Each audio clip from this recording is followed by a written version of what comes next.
Hello, everyone, and welcome to WWE Locker Talk, episode 53, the show everything WWE past, present, and future. I am your host, Colton, here to give you all of my thoughts on WWE Money in the Bank 2016. So, a happy Father's Day to all of you fathers out there who watch the show. I don't know if we have any of those. If we do, congrats. Hopefully you're a good dad. If not, maybe try to work on that a little bit. But not important. What is important is Rusev is the greatest man on the planet. But first, before we get into my thoughts, since I actually remembered for once, I'm going to read out all of your thoughts and your tweets for Money in the Bank. So thanks to everyone. And to everyone who tweeted along tonight. Lots of fun. Being on Twitter makes pay-per-view a lot more fun, a lot more exciting. Marks online, but the point doesn't involve anyone who may or may not watch the show. So first off comes from @DailyMattBurn, who is, as you all know by now, if you've watched this show or anything at all that we do, is Farmer, and Farmer has said, first half sucked. Very succinct. Second half was great. One of the best pay-per-view endings I've ever seen. Typical Ambrose Mark. Just kidding. It was really good. Next, we have, I'm just going to spell this out, @MICool_478, who has said, with Ambrose winning, it was a perfect 10. I applaud the use of Ty Dillinger there, and anywhere for that matter. And last but not least, we have Jared, who is @KDP Buddha, who has said, great show, love the tag title match. Even with the botches, Cena Styles was a great match, and the end lets the feud continue. The Money in the Bank ladder match was great, and Rollins Reigns was better than expected. Not sure if I like the same night cash-in, though. Probably needed to do it with a brand split coming, and should lead to a great main event at SummerSlam. So I guess maybe we're not getting it at WrestleMania. Maybe we're getting it early at SummerSlam. Or maybe we're getting both. Who knows? I'm excited for it either way. So thank you for all of you for tweeting me, sending in your thoughts. It is much appreciated. Make sure if you're watching and you're not one of those people, you go follow them for all your wrestling and personal life needs. So with that said, we start off with the pre-show. Golden Truth against Breezango, which isn't a great name. I didn't watch this match. Actually, I was busy doing some family stuff. As you can see, I'm here in the lovely basement of my parents. I'm back here for a few weeks. So apparently, from what I've been told, thanks Farmer for that, and the review that they showed during the main show, Breeze and Fandango had sunburns, apparently really bad makeup sunburns. Their skin was peeling everywhere because apparently your skin peels right after you get a sunburn. So I'm not really sure about that. I'm not upset that I missed this. The one thing I did enjoy about the review was Goldust dancing with Mike Chioda following the match. I thought that was kind of fun. Chioda looked like he was having a good time. So Golden Truth, I think their first win. I don't mind either of these teams. I mean, I'm glad Tyler Breeze and Fandango are getting TV time. The same with R-Truth and Goldust. All four really talented guys. So, I mean, good for them. They got on the card. So, yeah, not everyone can say that. So, good for them. Sasha Banks didn't get on, much to the chagrin of half of Las Vegas. Next, we get the Lucha Dragons, Kalisto and Sin Cara against the Dudleys, Bubba Ray, and Devon. Not a whole heck of a lot to note on this match. Pretty basic. Dudley's doing their heel thing, and by the Dudleys, I mean mostly Bubba doing the heel thing. Devon is just kind of there. Honestly, the excitement for the Dudleys ran off really quickly for me, as in like the first week after they debuted. Haven't really cared about them since. WWE hasn't given me a reason to care about them since. So it's a little bit disappointing for 9-time WWE Tag Team Champions to be treated this way. But the Lucha Dragons get the win. Don't really care about Sin Cara, as we all know. Kalisto's great. But once again, they really haven't done anything with them. This was just kind of another one of those matches that was just thrown in there just for the halibut. That's a fish pun. Go watch Finding Dory in theaters near you. It's a fantastic movie. Bring some tissues. It'll make you cry. It'll make you laugh. The pre-movie before, the little short Disney movie that they always show before Disney and Pixar movies, absolutely fantastic. Adorable as heck. You're going to want to watch it a million times. It's great. Trust me. I'm going to get off my soapbox there because this is a wrestling show. I could probably do another show about Disney movie reviews, but let's be honest, nobody watches this, so nobody's going to watch me talk about Disney, because what kind of person would watch a bearded man talk about children's movies? Not important, once again. So we start off the night with My Name is Enzo Amore, and what a beautiful way to start a pay-per-view then with that. And so this is one of the matches I thought could be a dark horse for match of the night. Enzo and Big Cass against the Vaudevillains against the Clubs versus the New Day. And so this match was really weird. A lot of botches, a lot of bad spots, but it was still a really good match. I still really enjoyed the whole thing. It was just really fun and entertaining. That spot where the ref looked like he hit 3 but didn't hit 3, and the crowd thought he had 3, and Gallows was a little late with the save. I'm not sure. The only explanation I can get is when the ref went down to, get down into position to make the count, his hand hit the mat, which made people think that that's what the count was. The first count, at least. I'm not really sure. Something was wrong there. And then once again, Gallows kind of awkwardly standing in the ring as Big E had Carl Anderson on his shoulders was really weird. Definite misplacement there, or maybe somebody was supposed to come in and dispose of him, as Big Cass did. That big boo he does when someone's on the apron is amazing. Love that. Always hits a really good shot. The nice, leg slap. Really good. Honestly, I had this sneaking suspicion that the Club was going to get the win tonight, which I didn't want because I don't really care for them all that much. But really happy to see the New Day retain. It seems that they're kind of going on this thing where they're trying to become the longest reigning WWE Tag Team Champions of all time, passing the great London and Hendrick Matt. If Matt was here, he would definitely tout their greatness, his love for mid 2000s SmackDown for some reason. I still don't understand that. After, I don't even know how long we've been friends, like 10, 11 years, something like that. A long time. I still don't understand it, but that's not important. As you can obviously see, I'm here alone. Matt is not.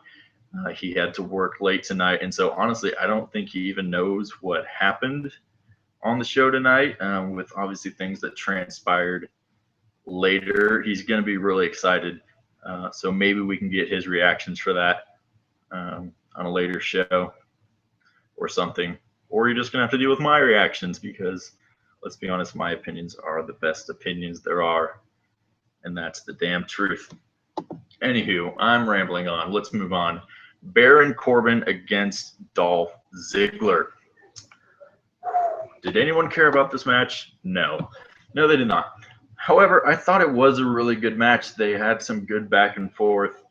I really liked the counters that Corbin did, countering the Famouser a few times. It was really good, but man, the crowd just could not care less about these two guys going at it. Boring chants.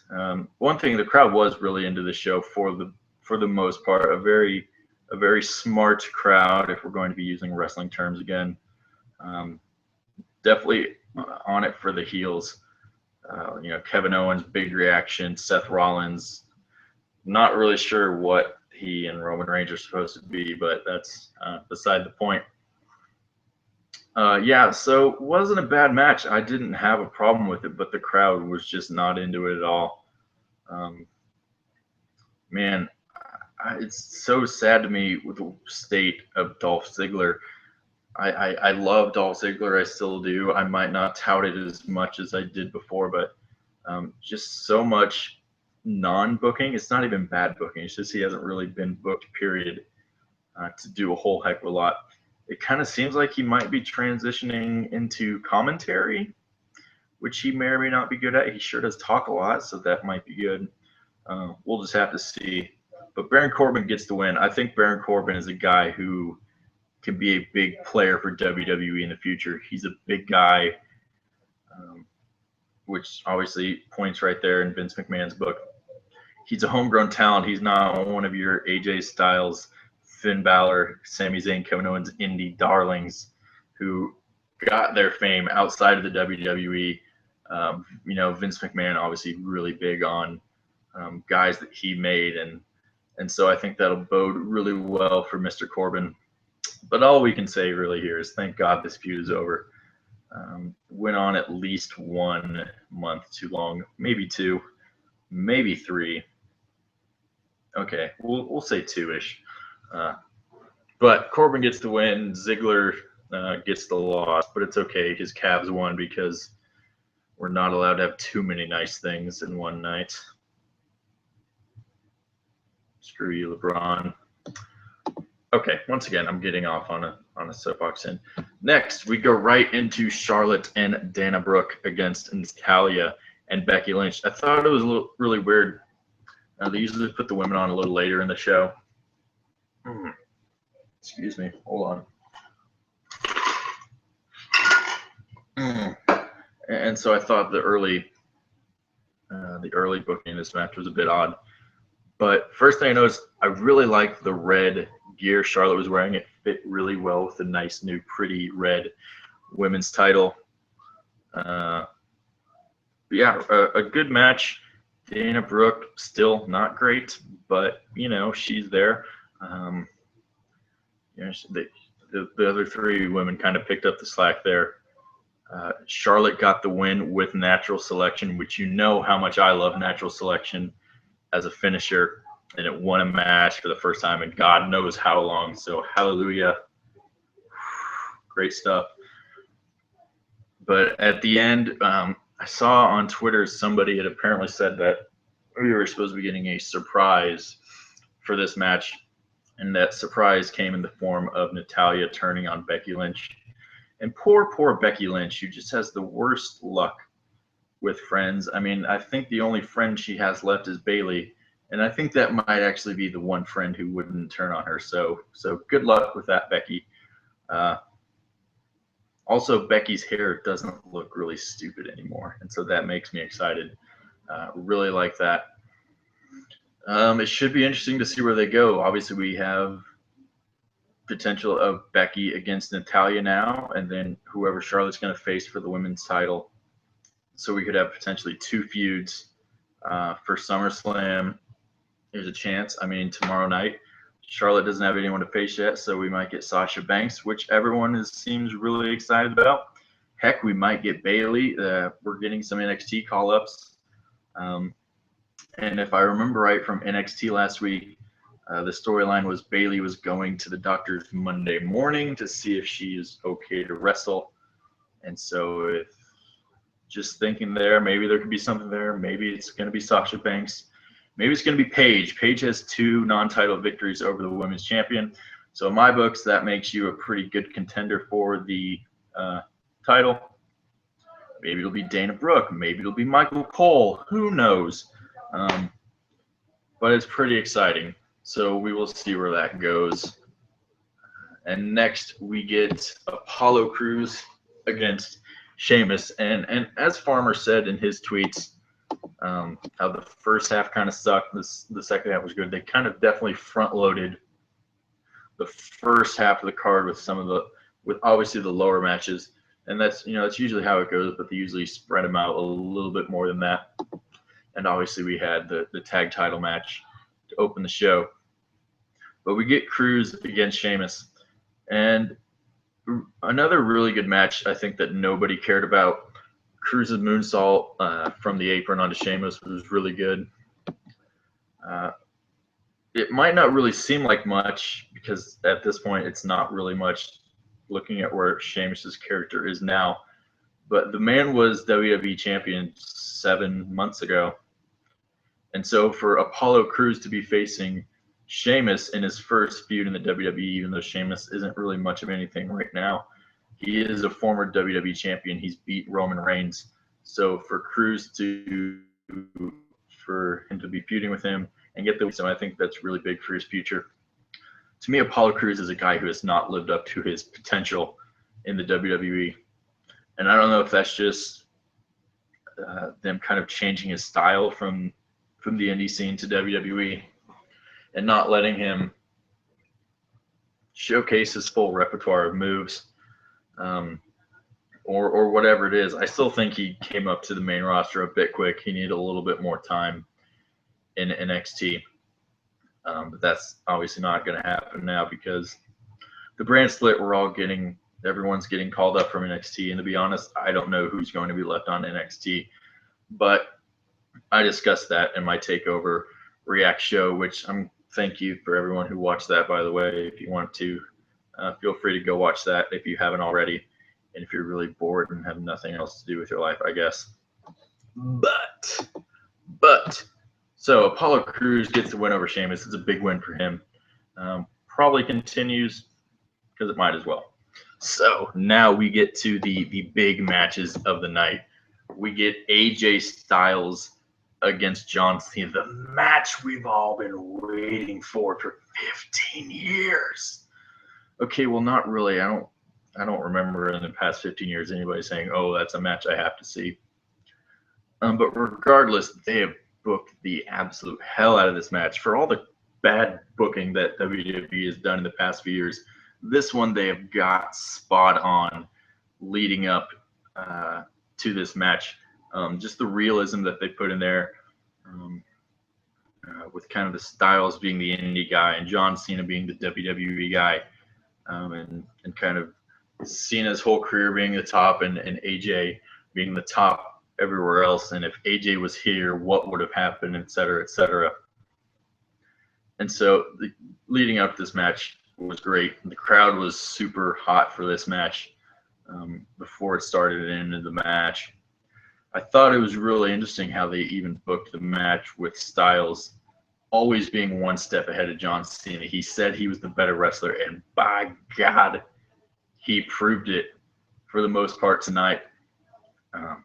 Everyone always has that wrestling trope. It basically is a wrestling trope now where Cena gets beat up and then he comes back at the end to win it, which I'm not really a fan of people saying that because that's kind of a thing with all baby faces. They get beat up and then they come back in the end to win it. But I guess Cena has just been doing it a lot longer and more masterfully than everybody else does and against more odds. But yeah, really, really good match. I saw people on the Twitter were saying how it was an amazing match, 10 out of 10, 5 stars, all this stuff. Now, I don't know if it's just me. I'm not really a huge AJ Styles fan, but I thought it was a really good match. Don't get me wrong. Absolutely great match. Great storytelling, great ring psychology and everything. But I didn't think it was great. I've seen better John Cena matches. I've seen better John Cena matches at Money in the Bank pay-per-views. I've seen better AJ Styles matches.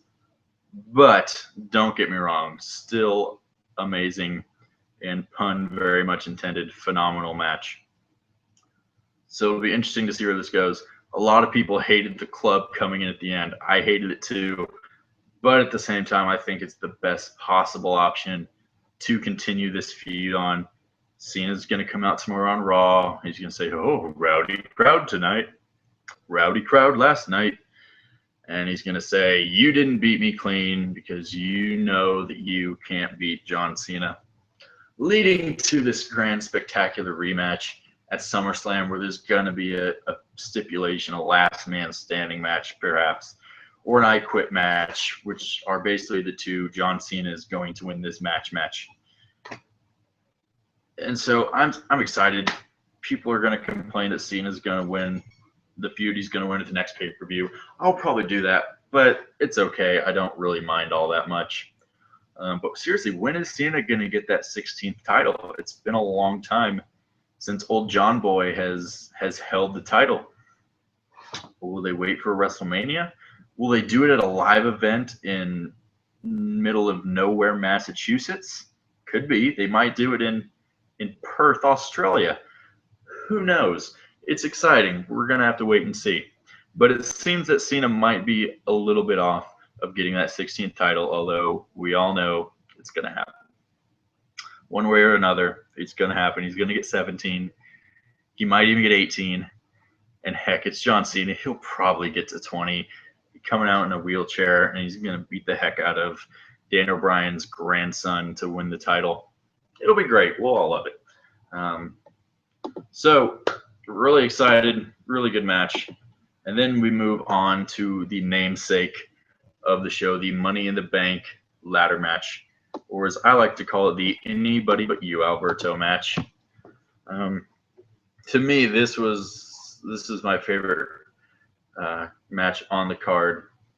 A lot of really good spots, a lot of action going on at all times. That Michinoku driver by Sami Zayn onto Kevin Owens, my back still hurts. Why on earth Kevin Owens agreed to do that, I will never know. But he's going to be hurting tonight. I'm going to be hurting tonight. We're all going to be hurting tonight from that. I thought it was just a really good match all the way through. And I feel like I say that about all the matches I really like. They don't really start slow. They just go at it and go full bore for the whole, let's see, what was it? 21 minutes and 38 seconds. And so other than people forgetting how to climb, looking at you, Sami Zayn, I love you, but come on, bro, what are you doing? Which wasn't as bad as Natty slowly going to the corner and then realizing that there was nobody there to stop her. So she literally stopped her motion and just patted up and down in the same place for 3 or 4 seconds until Charlotte got in the ring. That was pretty bad, but no such issues for this match. And so, man, I was really pulling for Anybody But Del Rio, and thank God we got that, because I don't know, WWE, that I feel like that's something they do. The internet rumors that Del Rio isn't happy with his return to WWE, and he threatened them and them potentially getting a main event push, which I don't think anybody wants to see. I just, yeah, the Pero. Speaking of Pero idiots, that backstage segment with Owens and Del Rio and Jericho was one of the best backstage segments I've seen in a long time. Flippin' hilarious. Just Kevin Owens, my gosh, that man, give him all the awards. But yeah, really good. They definitely kept that Zayn Owens rivalry going. Hopefully that goes on forever, because would anybody not want that? I don't think that they would. But yeah, Dean Ambrose, the odds-on favorite to win, won it. I wanted Owens to win it, but I don't have a problem with Ambrose. He's gotten a little bit stale to me at times, but I think Money in the Bank briefcase is the way to revitalize that, with all the thoughts of will he cash in, won't he cash in, when will he do it? What? He cashed in tonight? Oh yeah, that's not going to happen. We'll get to that. We still have one match to get through. It won't take long, I promise. Rusev beat Titus O'Neil. Who cares?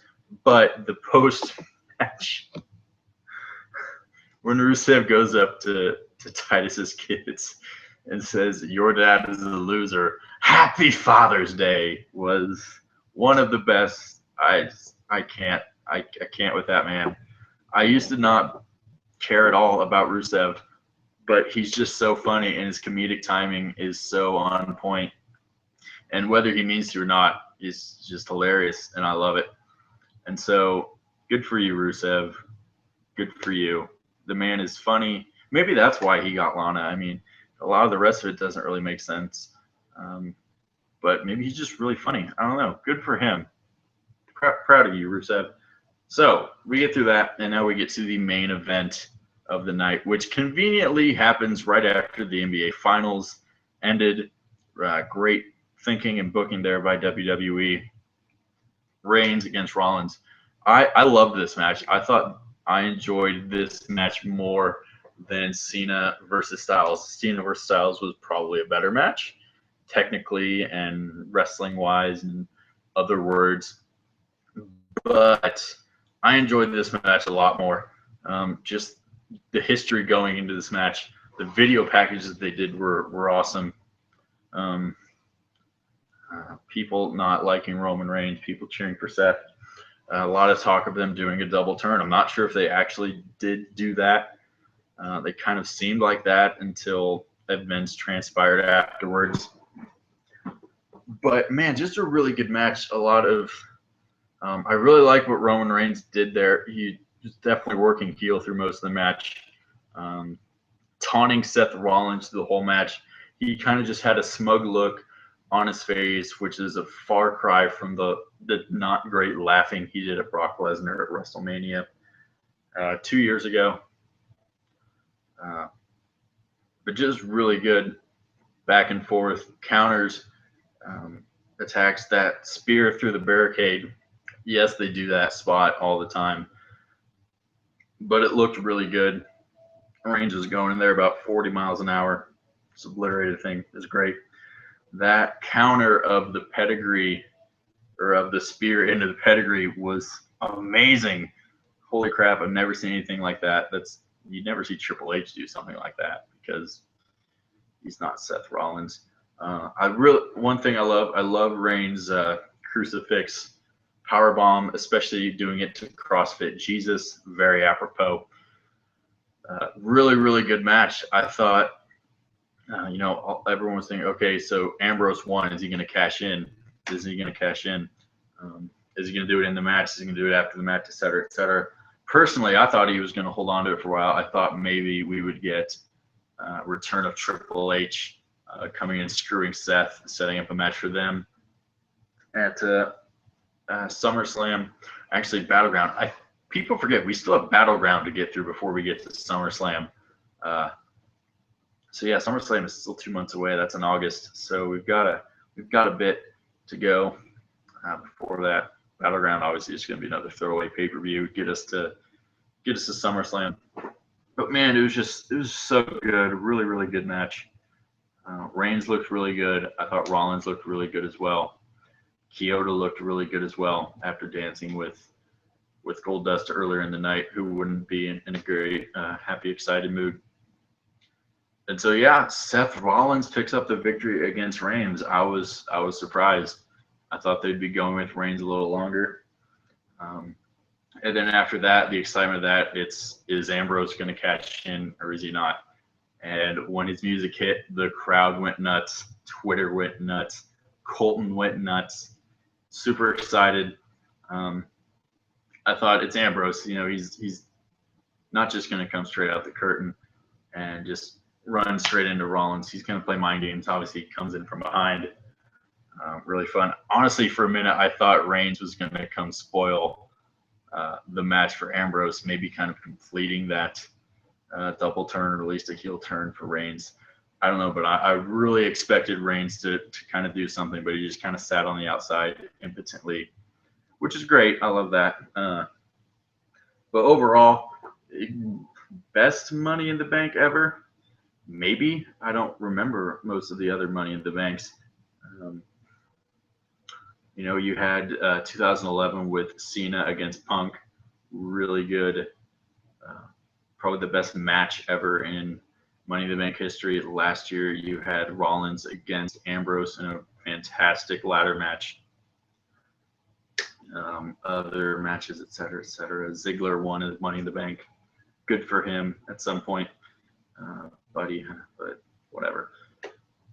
And so, yeah, it makes me excited for Raw tomorrow night to see what happens, see who shows up, see who doesn't show up. Everyone keeps predicting people are going to show up, but yet they don't predict things right, and they don't show up. And so that's why I don't predict people to show up, except I did predict Triple H to show up.